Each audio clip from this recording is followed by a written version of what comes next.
মেয়ের অসুস্থতার জন্য বেশ কয়েকদিন আমরা কোনো ননভেজ খাইনি। তো সেই জন্য অনেক দিন ধরে চিকেন না খাওয়ার জন্য একটু চিকেন মন হচ্ছিল। তো সিদ্ধার্থকে বললাম যে অফিস থেকে আসার সময় অল্প করে চিকেন নিয়ে এসো। আর আমি আগের দিন বাজার থেকে এনেছিলাম খানিকটা পালং শাক। তো ভাবলাম সব কিছু দিয়েই একটা ওয়ান পট মতো কিছু করব। তো সেই জন্যই একটা প্রেশার কুকারের মধ্যে অল্প সাদা তেল আর একটু বাটার দিয়ে প্রথমে গোটা গরম মশলা আর তেজপাতা ফোড়ন দিয়ে নিলাম। দিয়ে নিয়ে কয়েক কুচি গোটা রসুন কুচো কুচো করে এবং পেঁয়াজ দিয়ে বেশ ভাজা ভাজা হয়ে গেলে তার মধ্যে ওই ম্যারিনেট করে রাখা চিকেনটা দিয়ে দিলাম।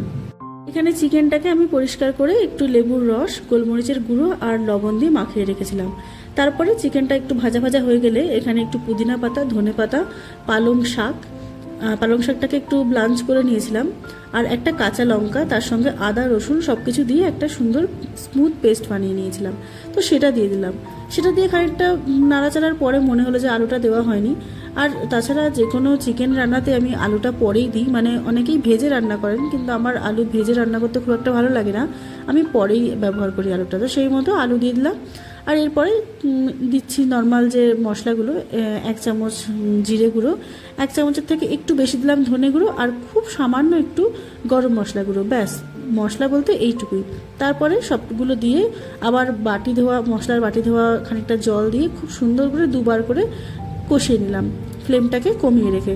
এইবার আমি বাসমতি চাল ভিজিয়ে রেখে দিয়েছিলাম, ভিজিয়ে ভালো করে জল ঝরিয়ে রেখেছিলাম, সেটা দিয়ে ভালো করে ভাজা ভাজা হয়ে গেলে এখানে 1/2 কাপ মতো দই আর যতটা বাসমতি চাল নিয়েছি ঠিক সেই পরিমাণ জল দিয়ে একসাথে মিক্স করে নিয়ে সেটা দিয়ে দিলাম।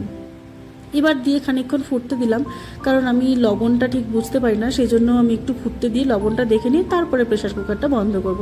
তো মনে হলো একটু লবণ কম আছে, পরিমাণ মতো লবণ দিয়ে দিলাম আর দিলাম 3টে গোটা কাঁচা লঙ্কা। যেহেতু মেয়ে কাঁচা লঙ্কা দিলে তেমন খেতে পারবে না, আর একটা লঙ্কা আমি অলরেডি বেটে দিয়েছি, আর দিয়েছি খুব সামান্য একটুখানি গোলমরিচের গুঁড়ো।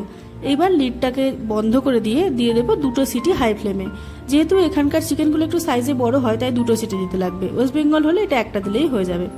আর এখানেই ঠান্ডা হয়ে গেলে সার্ভ করব আমার পালক চিকেন রাইস বা পালক বিরিয়ানি, যা খুশি।